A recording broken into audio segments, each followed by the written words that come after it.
Saidina Umar anatoka usiku wa manane, anaingia mitaani, wakati mwingine anakwenda kusikiza mpaka kwenye milango ya watu wanafanya nini, wanasema nini kuhusiana na uongozi wake. Kuna siku Saidina Umar amemkuta mwanamke na watoto wake watatu wameshalala usiku wa manane. Kuna sufuria juu ya moto inatokota, ameweka baadhi ya vijijiwe kama vile kokoto. Saidina Umar anamuuliza, nini hii? Anamwambia, bwana, anamwambia, hii nimeweka maji tu, nimeweka mawe ndani yake ili watoto waone chakula inaendelea kuiva, wapate usingizi, walale, wasahau. Huyu mwanamke akamwambia Saidina Umar bila kujua kwamba yeye ni Umar,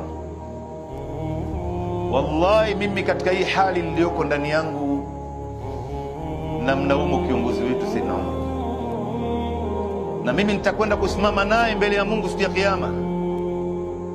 Saidina Umar aliposikia maneno haya ilimtingisha na akatokwa na machozi, akatoka mbio akaenda kwenye hazina ya Waislamu. Wakati huo Saidina Umar ndo khalifa, yani sehemu ya bara Arabu zote iko chini yake, takriban robo na nusu ya Afrika iko chini yake, sehemu za Europe iko chini yake, Middle East iko chini yake. Yeye ndo ambaye anayeongoza mambo haya.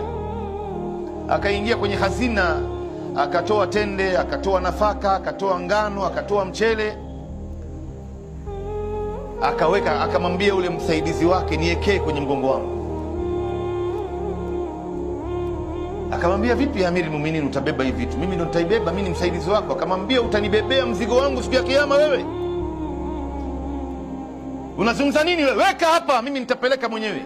Saidina Umar alipofika pale, akapika chakula mwenyewe, akawaamsha wale watoto, akawalisha. Ule mwanamke akamwambia, sasa wewe ndo unafaa kuwa Amiri Muuminin, sio Umar.